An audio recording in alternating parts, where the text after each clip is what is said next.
What if you came face to face with a demonic force straight out of hell? It's unstoppable, terrifying, and out for your soul. I'm going to break down the mistakes made, what you should do, and how to beat the tormenting demon in the Conjuring. On a brisk fall afternoon in Huntsville, Rhode Island, the Perrin family arrived at their new home, happy and excited, but unaware of the darkness that would soon leave its mark. While everyone's unpacking their things, their youngest daughter, April, goes to look around the pond, and what she finds is an abandoned music box under a creepy, gigantic tree. Later in the evening, the girls play a silly game called hide and clap, as Christine looks around the house, blindfolded to find her sisters. She finds her sister Nancy hiding in the closet. What an obvious spot. But she knocks open a board to what looks like a secret entrance. The dad pulls the rest of the boards away before descending down into the dark, eerie cellar. As soon as the rest of them got worried, the dad climbs back up and says the place is filled with a bunch of old junk, and warns the girls not to go down the basement until he cleans it out. The Perrin family goes to bed for the night, but the dog is still barking like a maniac and won't come inside the house. Alright, so this family thinks it's gonna be another typical night, but in reality, something far worse is on the horizon, and if you can't see it, then you definitely haven't been paying attention. Our number one clue here is the fact that the family dog, Sadie, won't enter the house because she feels that something is going on. We can't scientifically prove that dogs can sense spirits, but they are equipped with powerful senses like smell and incredible hearing. These dogs have 500 million sensory cells. That's 15 times more than what we have, which means that they can pick up on the most minuscule of things we cannot notice. Now, taking a good look at Sadie, she looks like an English Shepherd dog, a breed that's notorious for being intellectual and courageous. A dog that would take protecting their family very seriously, which would explain her barking at them. It was to warn them.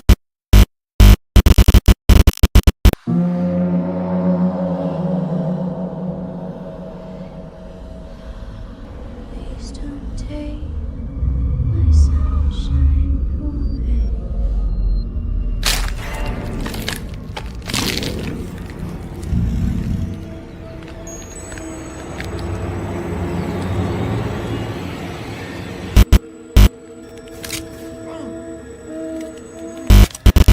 Now we know for sure that the spirit is in that basement, because why else would the cellar be boarded up and missing from the property listing? There's only two possible reasons. Either that last owner was trying to keep people the f out, or they were trying to trap something in. After finding that, I'd want to look for any property records to see what other surprises that they might be hiding. The very next morning, Caroline wakes up with a mysterious bruise on her leg. The house is freezing cold, and last night the girls said they smelled a disturbing scent. Even all the clocks have stopped working in the house at exactly 3:07 a.m. This morning already seemed a bit strange, but then they heard a very disruptive scream coming from outside the house. And what they found was their family dog lying dead in the yard. That night, as the family sleeps, an unexpected force attempts to drag Christine out of bed. Roger wakes up at his desk to the sound of a strange thumping somewhere in the house. When the door at the end of the hallway swings open by itself, he assumes it's just a draft from an open window.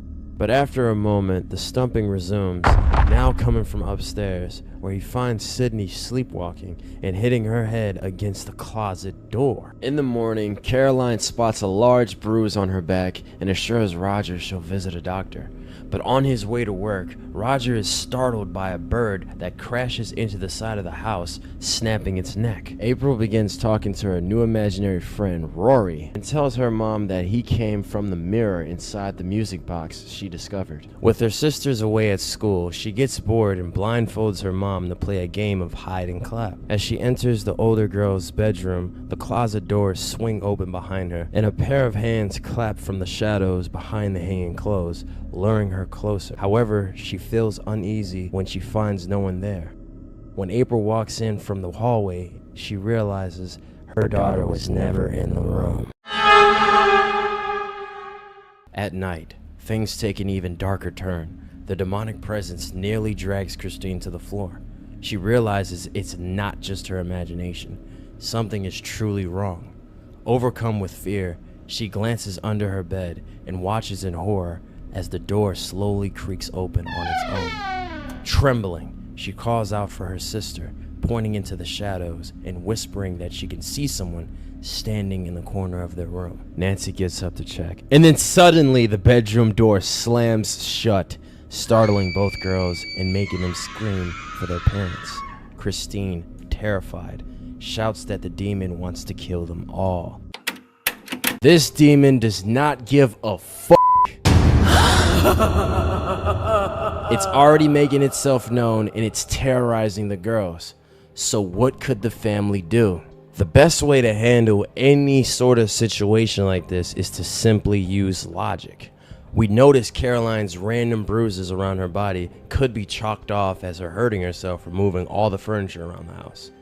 The uncomfortable cool temperature could mean there's a problem with the furnace, and the disgusting smell could be mildew or a dead animal somewhere around. So I would call a mold specialist, a repair specialist, and an exterminator before going all in on a full exorcist. April's imaginary friend, Sydney's sleepwalking, along with Caroline and Christine's hallucinations, could all be attributed to sleep deprivation caused by overall anxiety stemming from their recent move. Given that these four are experiencing the most severe symptoms, the best course of action would be for Caroline to take the three girls to their family doctor immediately for professional medical evaluation. Because, if I was experiencing shit like that, I definitely need medical evaluation myself. With our logical explanations out of the way, we can further explain the sinister nature of what's going on.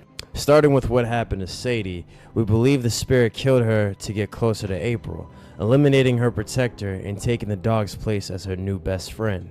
This all began when she discovered the music box, so I would take it away and be upfront with her, explaining that her friend Rory is a malicious spirit trying to harm the family. Since she's a young child, she's less likely to deny that this could be true, unlike an adult.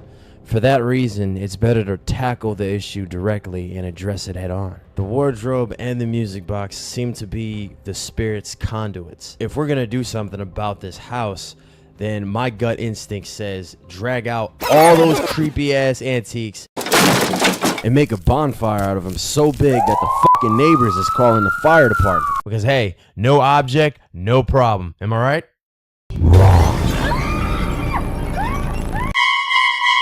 Experts warn that destroying haunted objects could cause the spirit to escape and attach itself to other objects, or even a person. And we only have a small window of time to get rid of this thing, so the only option would be to go to the spiritual shop, get cleansing tomes, and put it in each room. Everything else would take way too much time, like getting a priest. The following evening, Caroline is folding laundry when she hears a child giggling and clapping from somewhere in the house. She goes to investigate and finds all the girls asleep in their beds. Just as she starts to doubt her senses, every picture frame hanging in the hallway behind her falls and shatters. She hears another clap, this time leading to the kitchen, where she notices the basement door wide open. Concerned for her children's safety, she goes to investigate, unaware it will be her greatest mistake. She flicks on the light and glances around, but as she wisely decides to retreat, the door slams shut in her face. The force sends her back tumbling down the stairs. As she scrambles to get her bearings, a ball rolls out from the shadows. Panicked, Caroline rushes up the stairs, but the only light source suddenly bursts, plunging her into darkness. She reaches the top and strikes a match to illuminate her surroundings, but a pair of ghostly hands claps behind her, extinguishing the flame as she screams. Meanwhile, Andrea is jolted awake by a thumping noise and sees Sydney banging her head against the closet door again. She gently tucks her younger sister back into bed, but the thumping persists. This time, the closet itself begins to move on its own. As they pull the doors open, it seems the area is empty, but what happens next will leave the girls scarred for life.